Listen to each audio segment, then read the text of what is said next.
Thanks. I really appreciate that. I hope I live up to this expectation, but I enjoy supply chain. I've been in supply chain all my life. I toured my first distribution center when I was 7 years old. My father took me there because it was one of those situations where, it was Sunday afternoon in the middle of winter, and my mother said, "Bob, get the kids out of the house or I'm going to kill them." So he took us the only place he really knew well, which was his office, and he happened to be a operations manager for a company called McCrory's. Some of you may remember that. It was a 5 and dime distribution center in York, Pennsylvania, about 860,000 square feet. And I fell in love with it. I mean, it was like you saw all this material, you drove around in a golf cart to see all this stuff that was so big. You walked into the computer center, which was up 3 feet off the ground because of all the cabling back then. This is 1963, so I'm aging myself here. But back then we had the old IBM 360s that looked like big giant closets with discs on them. And it was like, my God, it's like I wasn't Star Wars then, but I said, my God, we've got the same computers that the Seaview has. So I mean, it's like, it was like, and that was like the future. So I fell in love with it. I fell in love with distribution. I toured a number of distribution centers after that because my father went to work for JCPenney, so we toured the Milwaukee Center when it opened, the Atlanta Center when it opened, and a number of places since then. But the thing is I grew up in it. I've been in supply chain all my life, and I love it. I originally called this presentation Peddling Supply Chain Influence. But when I wrote the original article for this, that appeared in Apex magazine a couple of months back. Anybody read my column in Apex magazine? Okay, a couple of people, good. But it was called, I called it Peddling Supply Chain Influence, and they changed it to Touting Supply Chain Influence. And so I figured, okay, I'll stick with that. But what I wanted to do is talk about the fact that we need to tell our story better. We need to make sure that within our companies, and also within our field, but within our companies and between companies, those of you who are third-party consultants, etc., tell the story. Those of you who work inside organizations need to tell your own story better. And this is something that I kind of came across and looked at it and said, we need to do this. We need to become influencers in the organization. So we wanted to talk about what is influence. And it's the ability to change what others do, think, and act. And so what you look at is most people in their lives, they have a sphere of concern. These are the things that affect them on an everyday basis. And let's talk about work, focus on work, because you start getting into things like kids and family and all that kind of stuff, it becomes huge. But your sphere of concern is, what do you do every day? How is your organization working? How does it get ahead? How do you get ahead? Then you've got your sphere of control. This is your actual area. This is the thing that, mine is supply logistics, but it might be your department, your area, the people that are part of your team. This is what you can control and what you have, what you can manage, and what you can manage. And then you have your sphere of influence. And this is the area that's outside your sphere of control, but you still can influence other departments, other people, and things like that. So what you want to do is transition this so that your sphere of, you still got the same sphere of concern. Your sphere of control is similar. You're not expanding that. But what you want to do is find ways to really expand your sphere of influence. Being able to tell your story better and to be able to tell talk about the success. Why do we need to influence? Well, we need to do it you know, those of us that are department managers, we want to be able to compete for the executive's attention, our boss's attention.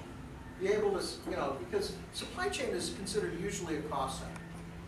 And a lot of times, and I noticed this, you know, when I first got to transit, we were always the last people to know something.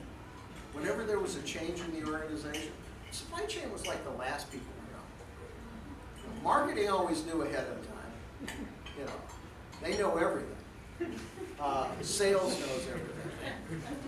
But, you know, but we didn't know that. So the other thing, the next thing is to compete for budget dollars, because every year, how many of you have to handle budgets? Okay? All right.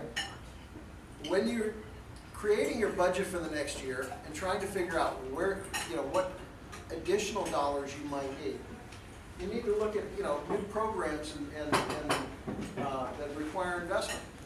When you want to be, you got to tell your story better.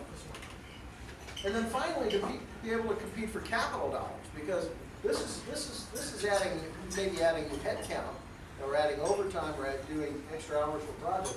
This is adding new equipment, an ASR system, or more forklifts, trucks, etc. But you got to compete for that. And there's only so much every year that you can get in your organization. So you got to fight for your fair share. We've got to change the conversation in our organizations. Well, we've got to, you know,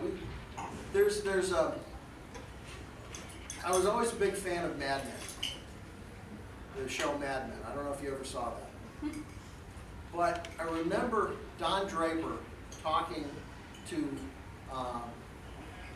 one of his people, and she says, I don't like what's being said. And he said, well, then change the conversation. You got to change the conversation in the organization. Because what happens is, we're considered a cost center. We need to be considered value centers. We create value in our organizations, don't we? I mean, think about it. You know, supply chain management creates, you know, savings as demand and supply are balanced. Okay, Joe, you know this. I mean, you know, you're teaching S&OP all the time. What's the goal of everything? Is to try to balance supply and demand, right?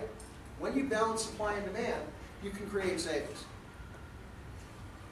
And we significantly reduce costs in an organization and send savings to the bottom line.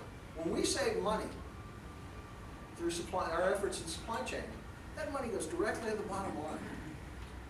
Do not pass go, do not collect $200. You know, and we do this every time we reduce inventory. We do things that reduce inventory. We minimize our safety stock. We improve our forecasts. And also when we improve our processes. We're doing this right now in New York City, where we're working on areas, things that are reducing our inventory costs and reducing inventory in general. And also actually improving our processes. And so a couple of those things Matt Verghese will talk about when we at our tour next month. You know, we talk about our shifting of materials from picking out of racks to picking out of carousels. Being able to pick them faster. That fundamentally changes how we do things and how we improve. And finally, what we need to do, we need to influence to create lasting change. Now again, any of you who've read my articles, I talk about creating lasting change. I talk about changing the culture and changing from mechanistic change that is usually forced upon us or that we introduce into the organization, and turn it into organic change, which is really a changing of the culture. So we have to communicate the value of the supply chain and get them to include supply chain whenever they're doing new ventures. And to be able to think, wait a minute, we need to clue in supply chain on what we're doing here. That's an important part of it, is to get them to realize that, hey, we're out there. And then through the executive ranks. So we've got down through the organization, across the organization and up through the executive ranks to gain the budgetary and financial support, and also to communicate. We need to communicate in the language. How to win friends and influence key people. Dale Carnegie wrote a great book back in the 30s. How many have read Dale Carnegie's How to Win Friends and Influence People? Okay. Those of you who have not read it, read it. I've read it, and I read it recently, and it's like, they've updated it a little bit, but when he tells these stories, and he goes into a lot of detail on stories and why things are the way they are, but you can get really good information from there. But Dale Carnegie says, in general, I think there's like 7 things. One is to be a good listener. Now this goes back to the 30s, so remember this. I mean, we've been talking about this now for, what, 70, 80 years? Okay. Avoid being argumentative. Don't get into a point-to-point argument with people. Avoid that kind of thing. Talk in terms of the other person's interest. Again, it's like I'm reading this and I go, when did he write this? Oh, he wrote it back in the 30s. Wait a minute. He's been thinking about this for a long time. Get the other person, what you do is you frame your arguments and you frame your presentation to get them to say yes. And then yes again. So don't you want to do this? Yes, I'd love to do that. Wouldn't it be great if you could if you did it like this? Yes. And you get them to say yes a number of times, and you get them on your side. Appeal to their nobler motives as well. So, talk about, instead of talking about not just what's important to them in their everyday life, but how it helps the organization, and how them helping the organization would help them in their careers or whatever. So you've got to appeal to the nobler motives. And then sometimes you even let the other person think the idea was theirs. Okay? There's most of you guys are on LinkedIn, right? Okay? You ever see that? You ever see that comment that was on there? It says it's amazing what can be done when nobody cares who gets the credit. Okay? This is where it is. And then finally, to dramatize your ideas. When you're talking to somebody, get them excited. And you do this by telling stories. You ever heard of this concept of storytelling? Being able to use an example and say, let me tell you a story. Okay? It can be a personal story. It can be a poignant story. But what it does is it gets people moving, okay, or it gets people somewhat inspired, hopefully. And you can also tell cautionary tales, and because people learn from mistakes. All right, how many of you have heard the story of trying to remember the names of the companies, Nokia and Ericsson, and that it was both Nokia and Ericsson back in the early 2000s. And we're neck and neck in the cell phone area. They were both buying their chips from the store factory in Arizona. That factory had a fire. And what Nokia and Ericsson did, and how they dealt with that,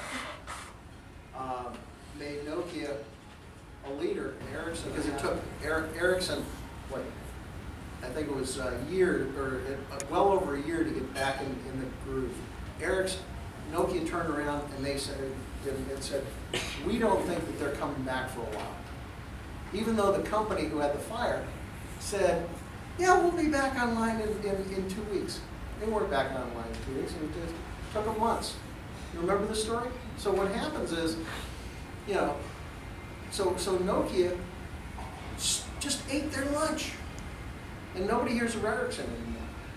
So you hear those stories, and you can learn something from the cautionary tale. Anyway, so what you do is, these organic, informal leaders are people that people go to learn things. When you're in a company and you go, we need to learn something. Oh, go talk to Bill. He knows everything. he or she, or, you know, Martha is the, you know, she's been around for 200 years, you know, not literally, but she knows where all the bodies are buried. So what you want to do is, they're the go-to people. They're the people that know where things are, how to do things, and get things done. They're people you consult when you need advice, and get things done, but they're also, they know the reason why things work and why they don't. They can give you the history. Well, how many people have you ever talked to when they go, let me give you some history on that. Let me tell you why this didn't work in the past. Now that doesn't mean it's not going to work in the future, but at least you know the background of why it didn't work in the past so that you can avoid maybe those pitfalls. And they don't necessarily hold a position of power. In fact, they may not be management at all. They may be an hourly lead person or a supervisor, or they may just be somebody that people are naturally drawn to when they say, well, you know, this sounds interesting, but let's see what Bill says about this. Now, you want to, and these are the people that you want to start, you know, influencing, because they're going to help you if you can influence them. And prior to my time at, I've spent the last nearly 3 years at transit. Prior to that, it was like 9 years at New York City Housing Authority. But before that, I was a consultant, and I was a consultant for a number of different organizations. When I was consulting, a lot of times I'd be out in the, and I, you know, have an idea, and I'd say, what if we did A, B, or C?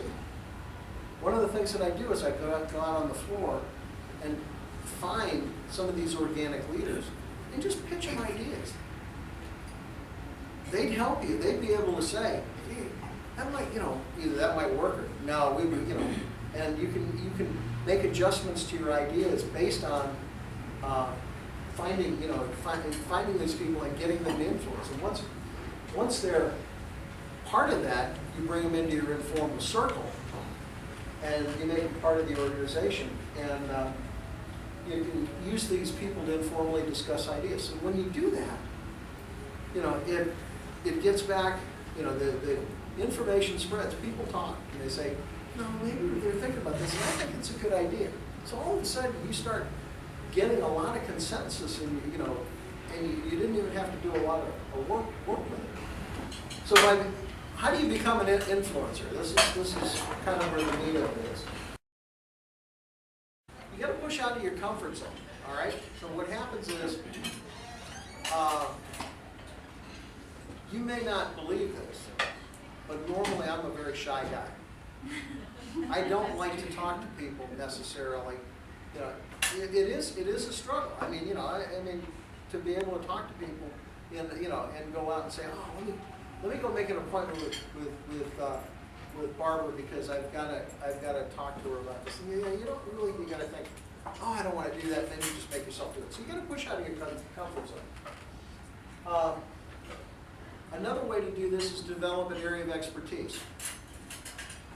You know, if inventory is what you want to do, become the best inventory person, become an expert in inventory, or become an expert in materials handling, or become you know, an expert in safety stock or S&OP or something like that. On that, become certified.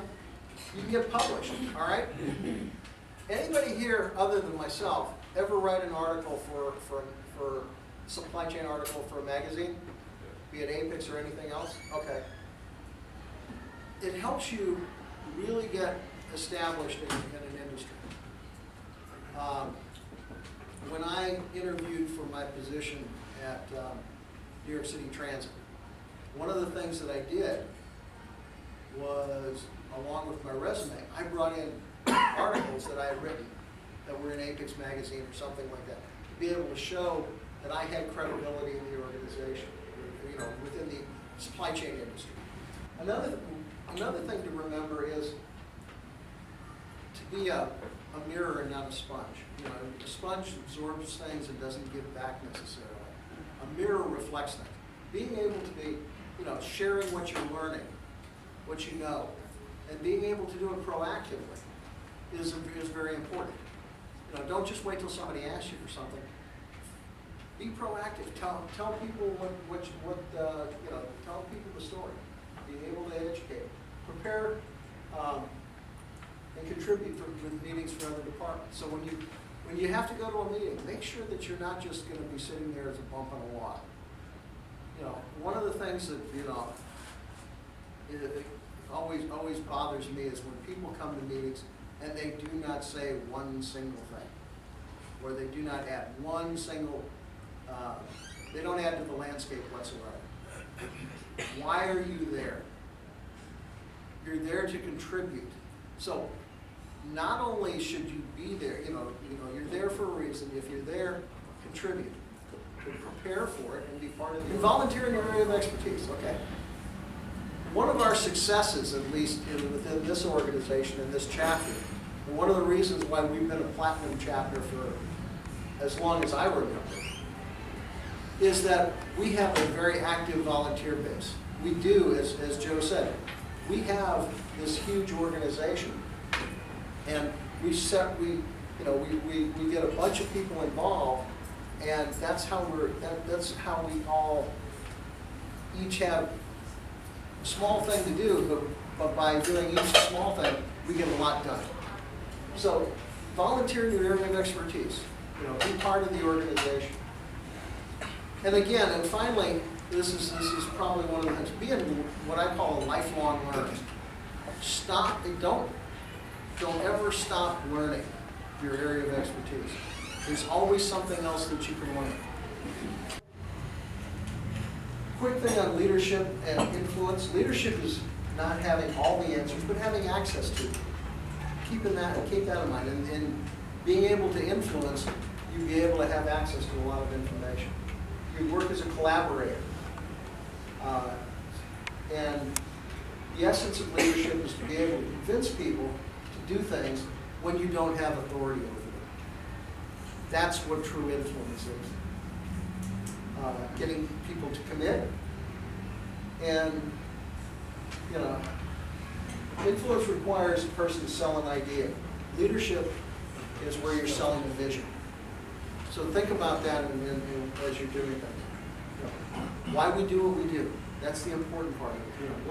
What are we doing and why are we doing it? And then both influence and leadership require determination, perseverance, and passion. If you've got those things, it's definitely a big plus. Becoming an influencer and expanding your sphere of influence in your organization. Become one and expand. Change the conversation. Transition from a cost center to a value center. You can tell that story. Develop effective communication skills. And also develop your organic leaders. And avoid empire building by becoming a collaborator and not a conqueror. Share your story of your supply chain success. Thank you.